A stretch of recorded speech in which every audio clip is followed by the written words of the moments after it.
Salut à tous et ravi de votre connexion au ministère spirituel chrétien qui vous dévoile les profondeurs énigmatiques Robert Ondoa Outreach Ministries Room.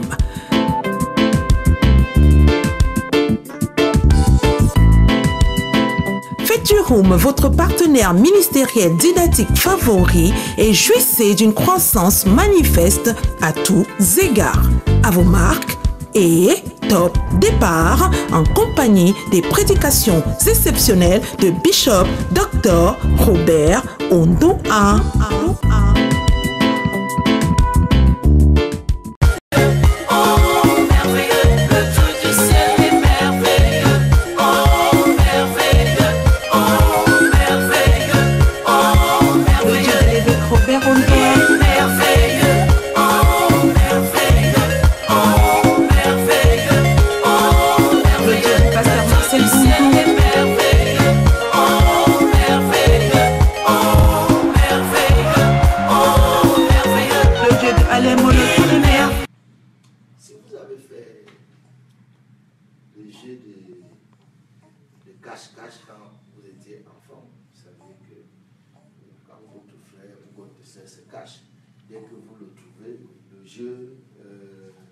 J'arrête jusqu'à ce que ça recommence.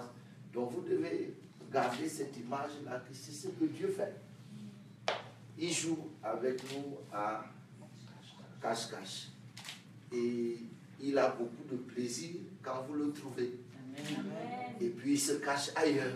Et voilà pourquoi vous ne devez jamais vous arrêter. Amen. Et si vous voulez toujours plus de lui dans votre vie, il faut être prêt à continuer le jeu. Amen. Vous êtes là? Amen. Et le jeu, ce jeu-là est toujours très intéressant quand vous trouvez la cachette. Amen. Vous êtes là? Amen. Et quand Jésus marchait avec les deux disciples sur le chemin d'Emmaüs, il marchait avec eux, mais il était caché. Et lorsqu'ils l'ont découvert, il a disparu. Mais c'est pour se cacher à nouveau. Est-ce que vous êtes là? Amen.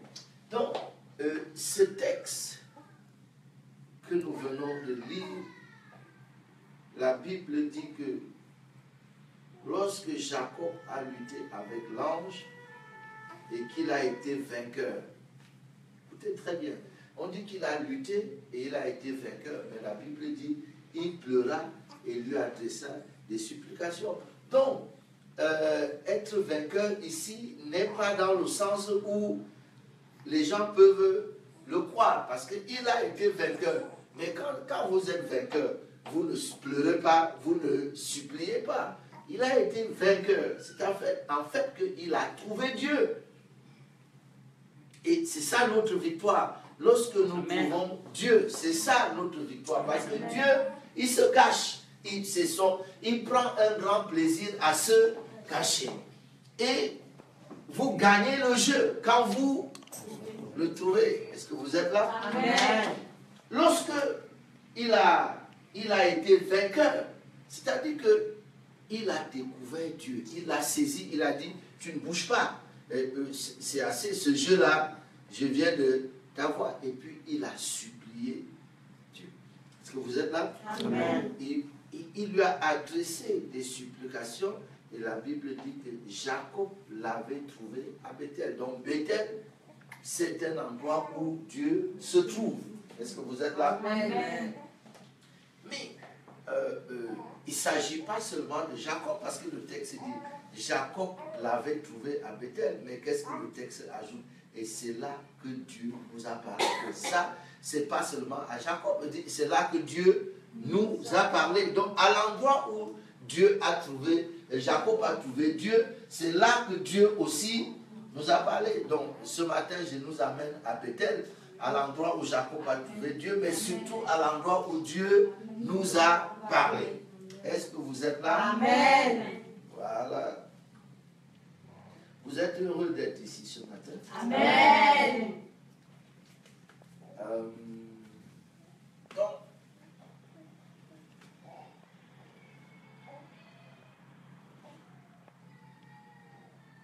Donc, Donc on va parler de la révélation de Bethel. La révélation de Bethel. Je l'appelle, cette révélation-là, je l'appelle la grande révolution. Alors, cette révélation que nous allons partager ce matin, c'est en 12 points. Alors, je vous dis 12 points, je ne suis pas obligé de les terminer, à moins que vous révisez à la hausse, ça va là, on peut considérer ça. Amen. Hein? Alors, 12 points, vous les prenez d'abord. Ça, c'est la meilleure façon. Vous les prenez. Si je ne termine pas, le reste, je vous donne ça comme devoir. Et quand je reviens, je fais l'intervention. Amen, amen. Amen. Amen. Point numéro 1, la grande connexion.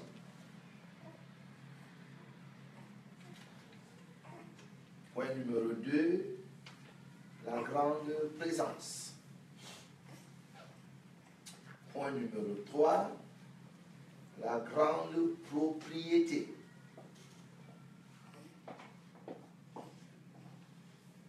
Quatre, la grande postérité.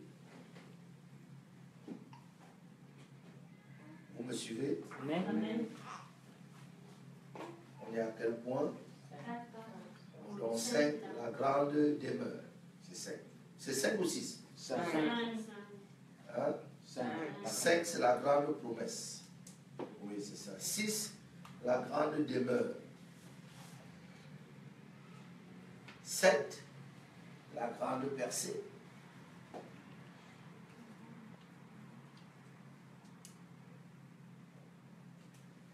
8,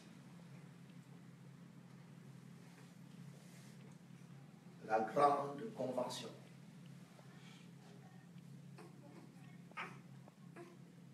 9, la grande prophétie. Ah, j'avais dit 12 ou non, c'est 10. C'est plutôt 10. C'est bon, tant mieux. Et 10, la grande clé. Vous avez tout noté? Amen. Bon, sachez donc que je ne suis pas obligé de terminer une fois que vous avez déjà tout noté. Mais ce que je ne vais pas dire reviendra à l'examen. Et vous n'allez pas dire que non, notre professeur n'était pas arrivé, le cours n'était pas arrivé jusque-là. Non, non. Alléluia. Amen. Bon, c'est une classe. Si vous ne comprenez pas, vous levez la main, vous posez votre question. C'est le privilège d'être un petit groupe. Donc, dans ce Genèse 28, je vous rafraîchis la mémoire. Jacob, c'est vraiment quelque chose de merveilleux en termes de grâce pour ceux qui étaient là hier soir. La Bible dit, alors que les enfants étaient dans le ventre et qu'ils n'avaient fait ni bien ni mal, Dieu a dit, j'ai aimé Jacob et j'ai haï Ésaü. Pour rien. C'est-à-dire pour rien. C'est-à-dire les enfants étaient dans le ventre, aucun d'eux n'avait fait ni bien ni mal, mais Dieu a dit, j'ai aimé Jacob et j'ai haï Ésaü. Et ne lui demandez pas les explications. C'est l'essence même de ce qu'on appelle souveraineté. Amen. Et Dieu est souverain. Amen, amen.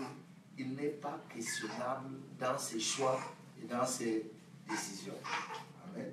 Amen. Lorsque Rebecca était enceinte,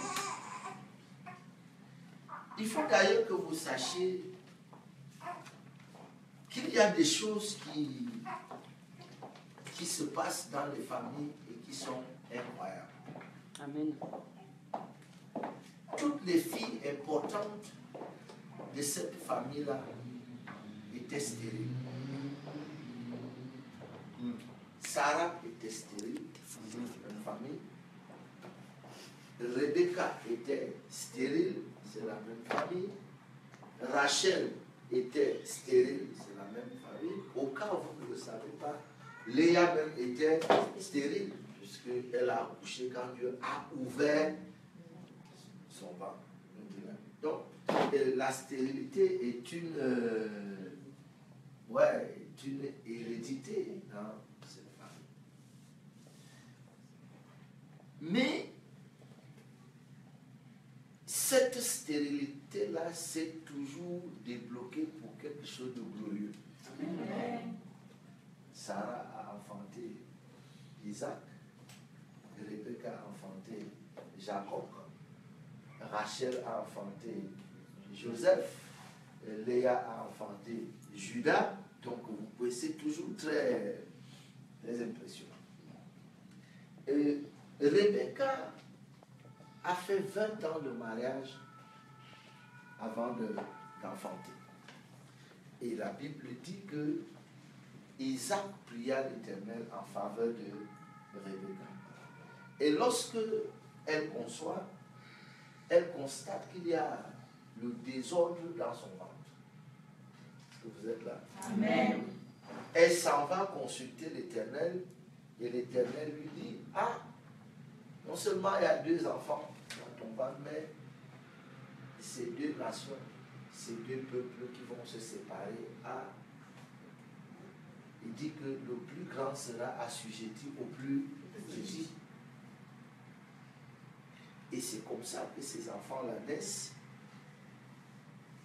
Ésaü devient chasseur et Jacob devient cuisinier. Il restait à la maison à côté de sa mère, donc il a appris à préparer. Premier fait important, un jour où son frère revient de la chasse, c'est lui qui chassait le gibier pour toute la maison. Et il a vendu le droit d'aînesse, il a acheté le droit d'aînesse de son frère par la nourriture. C'est assez curieux. Et un jour, avec la complicité de sa mère, il a volé la bénédiction de son frère. Mais en devenant chrétien ou en voulant grandir, ne soyez pas pressés d'obtenir certaines choses. Amen. Amen. Parce qu'il y a pour chaque chose ce qu'on appelle le processus. Et il y a aussi ce qu'on appelle le raccourci. Vous êtes là? Amen. Il y a le processus et il y a le raccourci. Avec le raccourci, on va un peu plus rapidement. Mais la faiblesse du raccourci, c'est que vous arrivez à un niveau où vous vous êtes rendu compte qu'il y a des étapes que vous n'avez pas passées. Et on a tendance à vous renvoyer à la classe inférieure. Donc, lorsque Isaac était vieux, il a appelé son fils Ésaü, qu'il aimait, pas vraiment en tant que son fils, mais la Bible précise qu'il l'aimait parce qu'il mangeait la viande. Donc Ésaü n'a jamais été aimé ni de Dieu, ni de son père, ni de sa mère. Il y a des gens comme ça. Et il lui dit, vous lirez ça dans Genèse 27, il dit à son fils, prends ton arc, prends tes armes, prends ton carquois, prends ton arc et va dans les champs et tue-moi un gibier et prépare-le-moi comme j'aime manger. Viens me le donner, je le mangerai et je te bénirai. Vous pouvez tracer là ce que j'appelle le processus. Tu te lèves, tu prends tes armes, tu prends ton carquois, tu prends ton arc et tu vas au champ. Est-ce que vous êtes là? Amen. Tu tues le gibier, tu le ramènes, tu le prépares et tu viens me le servir. C'est un processus. Mais Jacob n'a jamais suivi tout le processus parce qu'il n'a jamais pris les armes, il n'est jamais allé au champ, il n'est jamais allé nulle part. Sa mère est partie derrière, lui il est parti derrière la maison prendre un chevreau. Sa mère, vous savez, les femmes sont... Sa mère a pris la chèvre, elle a préparé la chèvre de telle manière qu'elle avait le goût d'une antilope. Ça c'est, oui, c'est de l'expertise. C'est-à-dire qu'elle a pris une chèvre, elle a préparé la chèvre, et quand on la mange, on pense qu'on mange l'antilope. Ça, il n'y a que Rebecca. Ça fait ça. Et derrière elle, je vois toutes les femmes. Elles sont ingénieuses, il ne faut pas les minimiser, les femmes. C'est une autre dimension. Est-ce que vous êtes là? Amen. Mais donc, Jacob ne connaît pas le processus. Lorsqu'il amène la nourriture devant son père, il ne faut pas du tout croire que, comme on dit qu'il était vieux et aveugle, que ce monsieur-là ne sait pas ce qui se passe. Il lui demande c'est qui, il dit c'est Esaü, ton fils. J'ai déjà amené la nourriture comme tu as dit. Il lui pose une question, il lui demande sitôt, ça veut dire quoi? Ça veut dire que le processus, il a aussi. Et il y a des choses dans la vie qui vont avec le temps. Amen. Est-ce que vous êtes là? Amen. Il ne faut pas être pressé.